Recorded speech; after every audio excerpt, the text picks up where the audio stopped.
Hi everyone, this is Eden. Welcome to my vlog.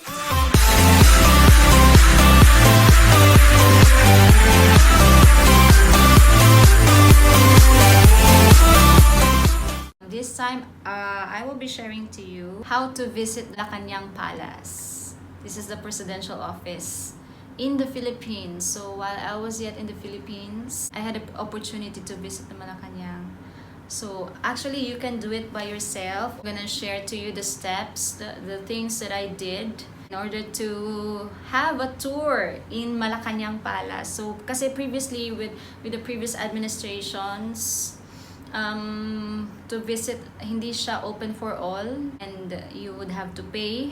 So but when in the administration of Duterte, when Duterte became the president, he opened the MALACAñANG Palace, even the National Museum, to all Filipinos. So he wants all the Filipinos, even the foreigners, to really come see for themselves the Philippine culture through the National Museum and even the Presidential Palace in MALACAñANG.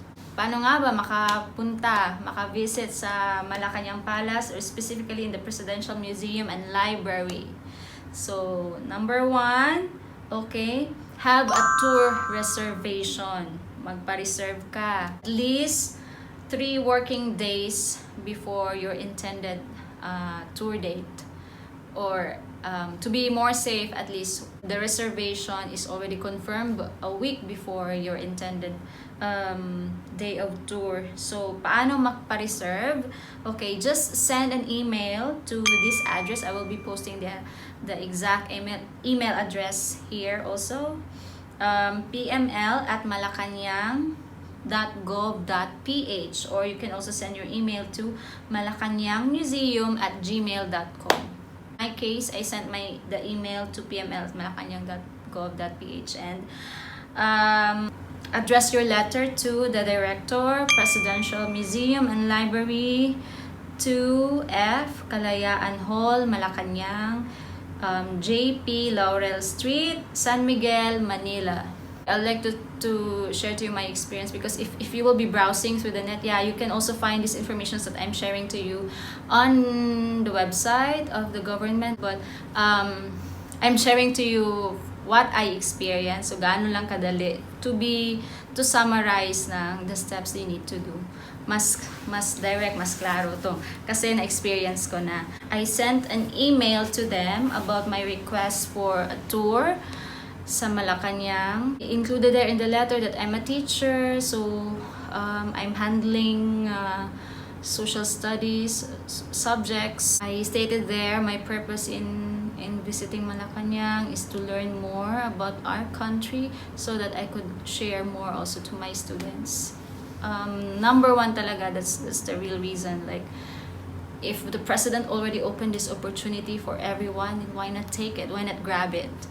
Diba? So, previously kasi hindi siya open for all. So, yun, I wrote a letter, I sent an email, and then, you know what? I sent the email, for example, ngayong gabing to, 7 p.m., I sent the email, and then, right after, day after, like 8 a.m., I already received a reply.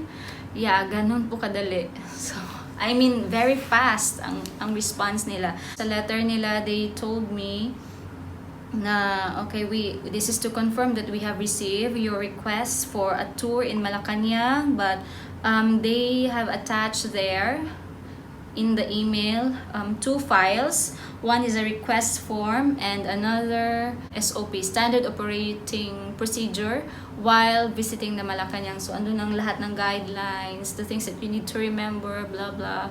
Please fill up the request form. So, and then right after you fill this up, please send this back. What is in the request form? Yun lang, the full names of the visitors. So during that time, I planned to go with 2 of my co-teachers. So I wrote there the names, full names, and then our birthdays, and then the contact details of the leader of the group. So yun, ako yun. Kasi most of the time, mostly kasi nagpapa-reserve doon, really they go by groups. So only one person, siya na yung maglilist ng lahat ng mga pangalan ng grupo, and then the main information, contact details of the representative or the leader of the group. So yun, you need to know that. Ang bilis talaga ng reply, guys. I'm so proud of this administration kasi ang bilis ng trabaho, ang bilis ng processing. Right after that, they sent me a reply saying, this is to acknowledge that we received the request form that you sent. Email us again or to follow up after 3 working days. After 3 working days, I emailed them again, like to ask what's the status of my request. Exactly 6 days after I sent the request form, they sent me an email stating that my tour reservation on that specific date that I wanted to visit Malacañang is already confirmed and booked, officially confirmed. So they gave me specific instruction there, like go directly to Kalayaan Gate and then show your identification and then your reservation. So I printed the email, that confirmation email, because I would have to show that to the security there sa Malacañang. The very important information that they would ask from you, especially that will be indicated in the request form, is the date and time of the tour.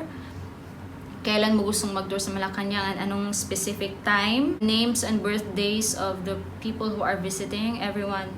So if you are going in a group, so list all the names and then the birthdays of each persons, and then if ever there will be changes in the guests or among the guests, it should be done at least 4 days ahead your intended travel or intended tour. So if there will be changes in the guest within 3 days before the tour, so they wouldn't accept that anymore.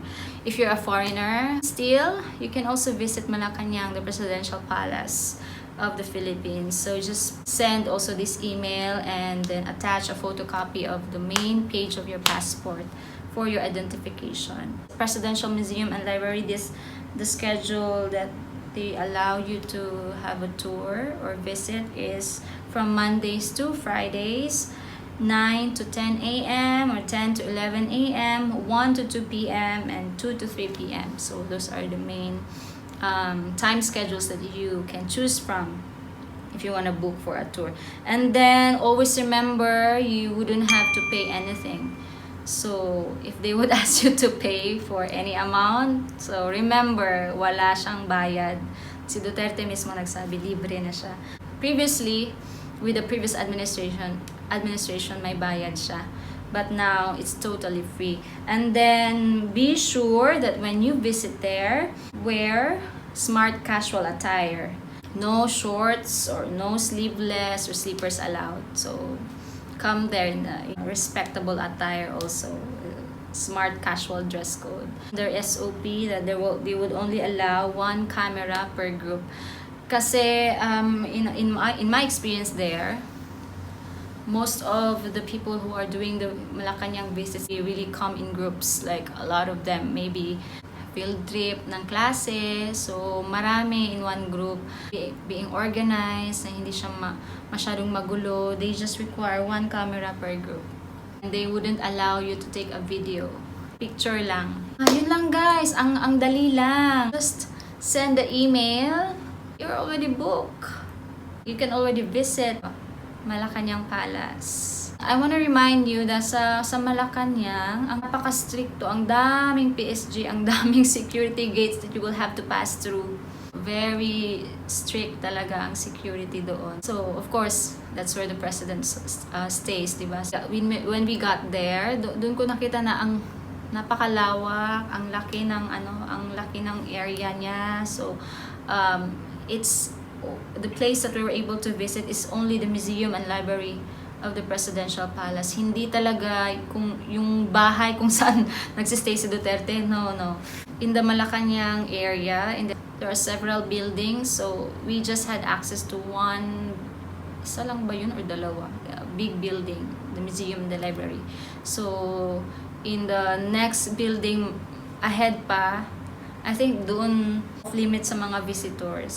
What is inside the Malacañang Palace? You will see all the presidents, the pictures of all the presidents from the very first president up to the recent president, and the history you will learn. Ang favorite spot ko doon is yung kasi parang every president parang may own room siya na that will tell the administration of this president how he led. And then my favorite spot is of course the recent president's room. So you see President Duterte, you know, when we reach that place, last spot na siya, last part of the tour. So yun, andun lahat ang mga visitors, the important visitors that visited Duterte, and the picture of his family. And then yun, very informative. You could really learn a lot from the country, about the Philippines, about the government, the presidents specifically. So it's my challenge to everyone, especially yung mga taga DepEd, because when I visited the Malacañang, I was a DepEd teacher, and during that time I was handling senior high school. So I want to give them updated informations na hindi lang galing sa libro, but galing from my own personal experience, from what I saw, from what I experienced, not just from the books, kasi it's more relevant, it's more fresh, it's more interesting if they learn something na the teacher herself or himself has experienced, not just what the teacher has read. So that's the reason why I really pushed through that. I went to Manila, so I'm from Mindanao. I went to Manila to visit Malacañang. So when I get back to my school, I had more to share to my students. So yun, DepEd teachers, you can do it. It's really a very wonderful experience. I suggest like all Filipinos, if you love your country, like, at least make time to visit the Malacañang kasi libre naman siya. You only have to send an email, you only have to book, make a reservation, kasi it will really like develop a higher sense of nationalism in you. You'll be proud that you voted for this president. You would see how the Philippines has improved because of the leadership of these presidents, because of their administration. So yeah, I know the Philippines has a long way to go, but at least we're getting there.